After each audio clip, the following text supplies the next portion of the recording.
Kung hindi naman ho patungkol sa Vice President na sasabihin natin, hindi naman po patungkol sa depensa o prosekusyon ng Vice Presidente natin, then wag na ho natin payagan na magsalita pa po dito because nasasayang. Because every minute, every hour that we waste away from the defense or from the prosecution of the case of the Vice President, it is injustice. It is called injustice to the Vice President, to her family, yung anguish, yung kanyang sama ng loob, yung oras na nakabinbin ang kaso na ito.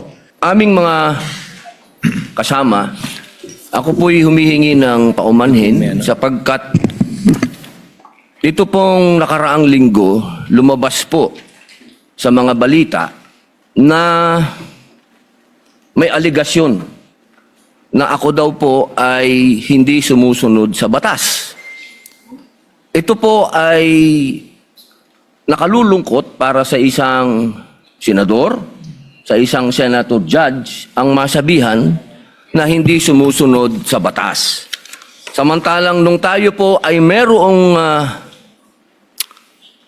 mahal na saksi dito, pinaalala po natin sa kanya na harapin ang batas.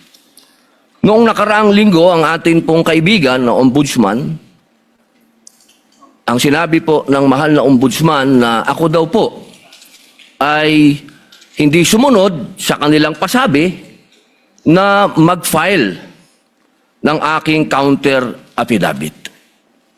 Nakakalungkot po ito sapagkat hindi po ito totoo.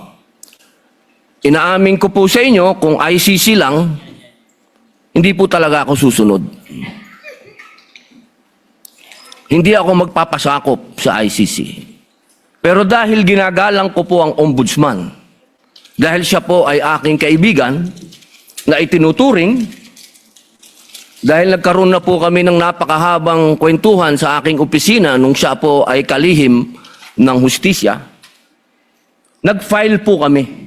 Huwag po nating gamitin ang oras ng impeachment court sa pagpapaliwanag o sa pagtatanggol ng ating mga sarili simula pa po noong nakaraang linggo.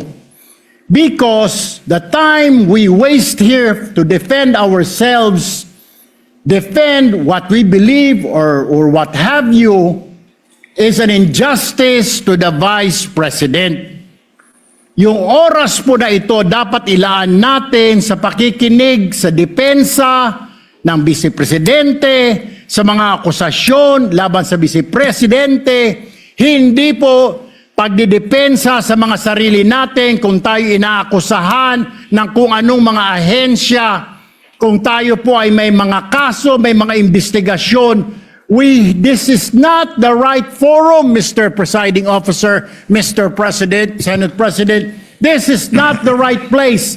This court was established, was created, the impeachment court, for the Vice President and Vice President only. This should be her time. This should be her forum, not our forum here na ilabas natin ang saloobin natin, mga sagot natin sa mga akusasyon, mga kaso laban sa atin. And this is not also the time, Mr. President, Mr. Presiding Officer, na hanapin yung mga kasama nating nawawala, nakakulong, dapat po doon sa Senado natin, sa sesyon natin, and not here in this court, Mr. Presiding Officer, Mr.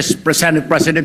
Kaya pakiusap ko lamang po sana sa ating mahal na Presiding Officer and Senate President, let us follow the rules. May rules ho tayo. Kung hindi naman ho patungkol sa Vice President na sasabihin natin, hindi naman po patungkol sa depensa o prosekusyon ng Vice Presidente natin, then wag na ho natin payagan na magsalita pa po dito because nasasayang. Because every minute, every hour that we waste away from the defense or from the prosecution of the case of the Vice President, it is injustice. It is called injustice to the Vice President, to her family, yung anguish, yung kanyang sama ng loob, yung oras na nakabinbin ang kaso na ito.